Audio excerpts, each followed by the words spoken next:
Graça e paz, queridos irmãos, mais uma vez, vamos meditar numa porção da palavra de Deus que se encontra em Atos 15, versículo 19, versículo 24. Atos 15, versículo 19 e 24 nos diz o seguinte: Pelo, pelo que julgo que não devemos perturbar aqueles que dentre os gentios se convertem a Deus. Perturbar aqueles que entre os gentios se convertem a Deus. E depois o 24, semelhantemente, visto sabemos que alguns que dentre nós, talvez saíram, sem nenhuma autorização, vos têm perturbado com palavras, transtornando a vossa alma. Então, o título desse estudo é Perturbação sem autorização. Nós vemos que o que foi feito aqui, pessoas recém-convertidas, estavam sendo perturbadas por um grupo bem conhecido ao longo da história, da igreja, judaizantes, pessoas que eram adeptas do judaísmo e diziam que não bastava apenas a graça de Cristo, pessoas precisavam se circuncidar, guardar o sábado, guardar a lei. Então, sobre isso que eu gostaria de falar, agora nesse momento.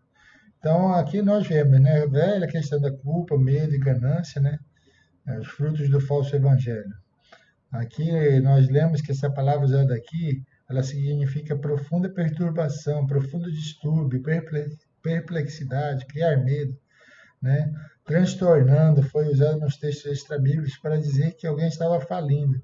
Exatamente essa ideia, sacudir para frente e para trás, sabe quando alguém dá um chacoalhão? Então, é exatamente o efeito causado pelas palavras de pessoas não sábias, ou que realmente não são, não têm a fé verdadeiramente bíblica, cristocêntrica. É isso que elas fazem, tentando incutir, colocar medo, olha, se você não fizer tal coisa, olha, um anjo vai vir, vai te visitar, vai tirar as coisas que você tem, sabe? Esse tipo de ameaça, sempre com o objetivo de arrancar dinheiro. Então, alguns princípios rapidamente. Primeira coisa que nós vemos aqui é a questão da persuasão, dessa falácia espiritual.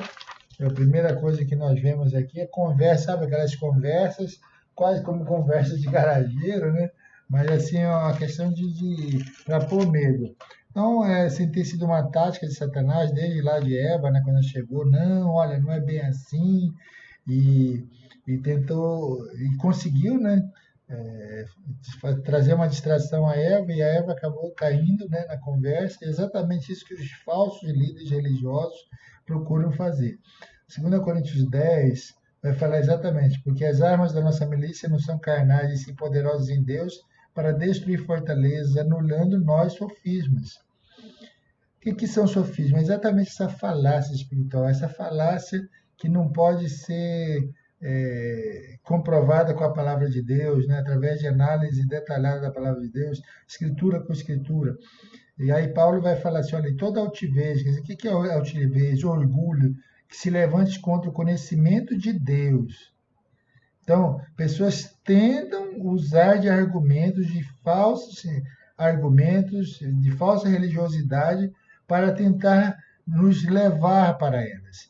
Sendo que Paulo fala que não, nós precisamos levar cativo todo pensamento à obediência a Cristo. Então, Cristo sempre deve ser o alvo, o alicerce de todas as nossas decisões, de todas as nossas orações, deve ser Cristo. Então, tudo que sai da graça de Cristo e pende para o lado do homem, olha, se você fizer uma campanha tal, você vai ficar rico, você vai ter casa, você vai ser empresário, você vai ser isso, você vai aquilo, Olha, mas se você não fizer, olha, vai acontecer tal coisa com você, um raio. Não, isso aí é conversa de homem, toda a nossa vida, nosso louvor, nossa adoração deve estar centrados em Jesus Cristo, tão somente. Agora, nós vemos que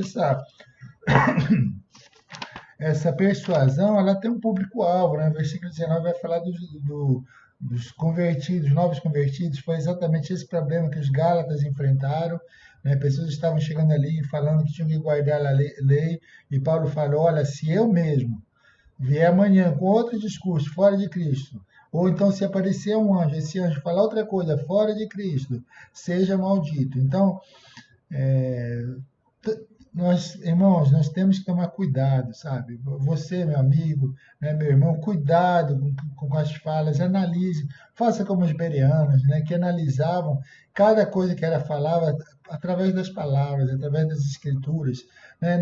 Não se deixe convencer por qualquer conversa. Ó, tá vendo? Está escrito aqui, ó. Não. Se você não tem conhecimento, pergunte para alguém que você conheça, né? A palavra de Deus ela aponta tão somente para Cristo, né? Tudo que sai de Cristo, né? Que pende para uma igreja, para uma denominação, para um homem, para uma mulher, isso não é de Deus. Os apóstolos viveram e morreram apontando, é ele, é ele. Não, não sou eu. Não se trata de mim, se trata dele. Então, cuidado. Tudo que sai de Cristo, sai da graça de Cristo, não é de Deus. Só que diante desse contexto, o que aconteceu? Né? Se levantou um grupo, algumas pessoas tentando atacar os fracos, né? As pessoas que estavam ali começando na fé.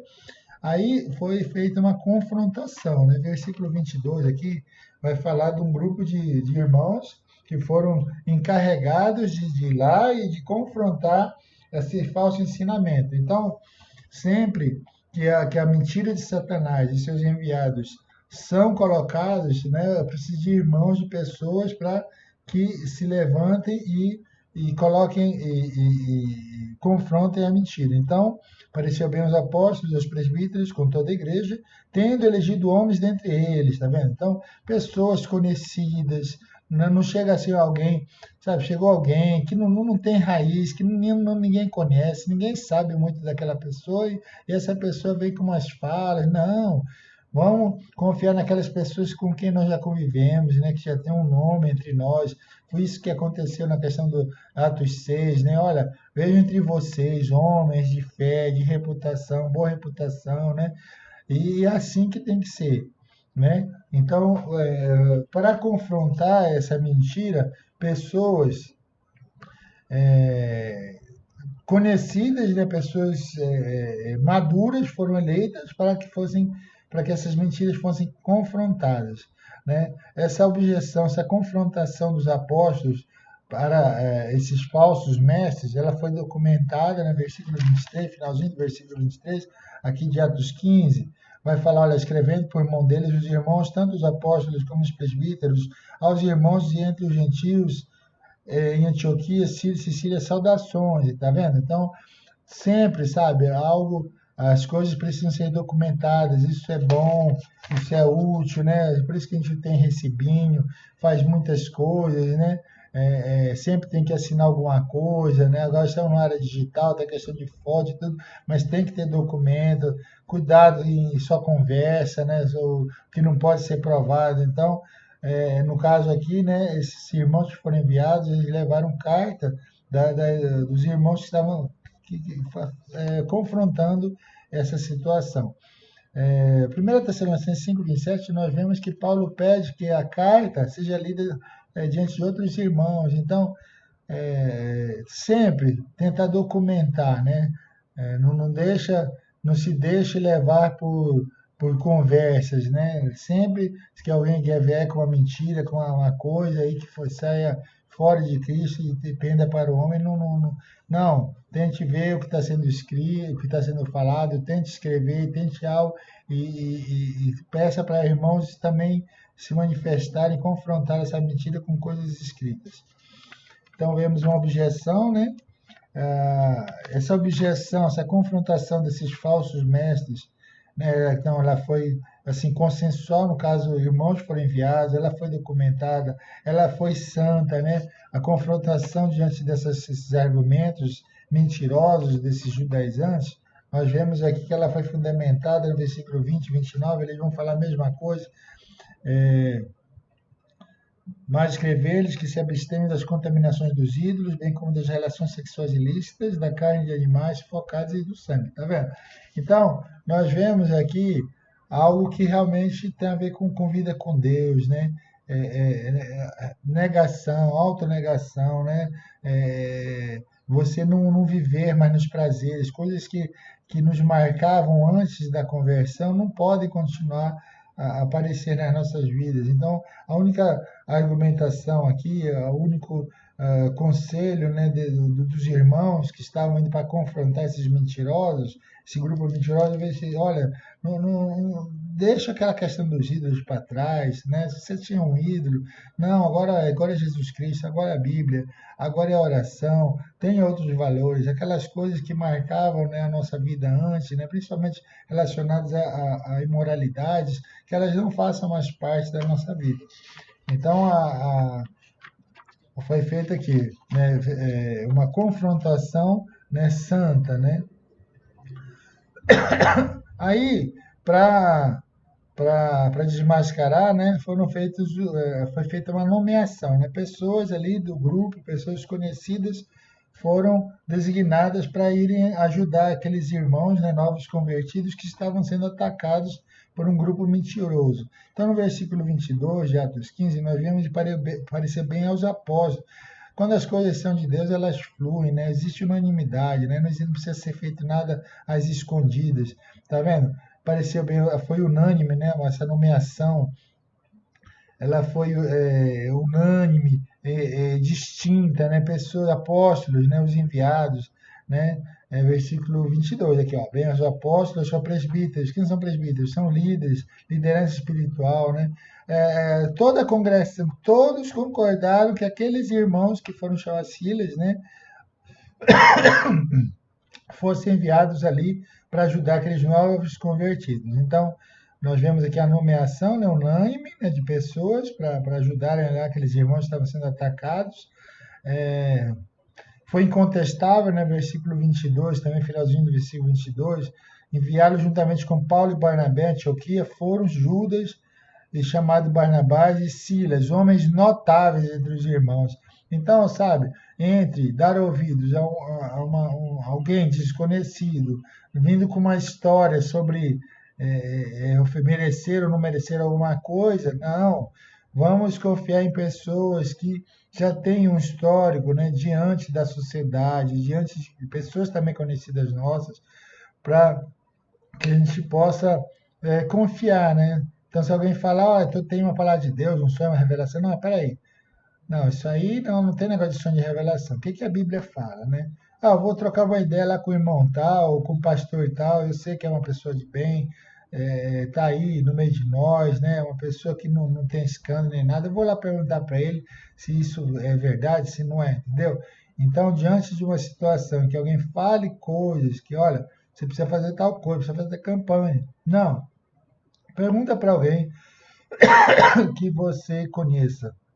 E é interessante que esses homens, além de terem sido escolhidos de forma unânime, incontestável, né, esses amados irmãos que foram enviados de lá para ajudar aqueles novos convertidos, eles eram conhecidos da Irmandade, né, mas também fala-se que eles eram profetas, versículo 32, e consolaram os irmãos com muitos conselhos e os fortaleceram.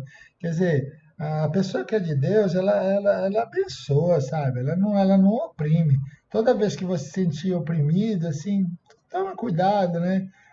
Jesus não oprimiu ninguém, Jesus assim, não obrigou ninguém, né? Jesus não foi para essa linha. Assim, alguém chegar e vier com um discurso, se você não fizer tal coisa, vai cair um raio, você vai, né? Agora, para finalizar, então nós vemos que, né, houve essa questão da persuasão, mas houve uma confrontação, né, dos irmãos, aí depois houve nomeação, né, pessoas de bem, né, pessoas conhecidas, com um histórico, né, de fé, de integridade espiritual, foram enviadas ali para aqueles irmãos, e finalmente aconteceu o que deve acontecer, né, ao contrário dessas primeiras pessoas que chegaram com palavras, né, de medo, de terrorismo, né? Nós vemos que depois que esses irmãos chegaram, leram o parecer, né, dos apóstolos, né, da liderança espiritual, o que houve aqui? Houve exultação. Versículo 28 vai nos dizer assim: pois pareceu bem ao Espírito Santo e a nós não vos impor maior encargo além destas coisas essenciais. Então, sabe, você que tá chegando aí, tá chegando agora, né? Não tem muito conhecimento da palavra de Deus. Cuidado, sabe? Cuidado com o que falem para você. Cuidado com o peixe que tentam vender para você, né? Se for algo que você vê claramente uma tendência a pender para o homem, né? Que nem aqui, né? Aqueles irmãos estavam assim, tinham sido chacoalhados, né?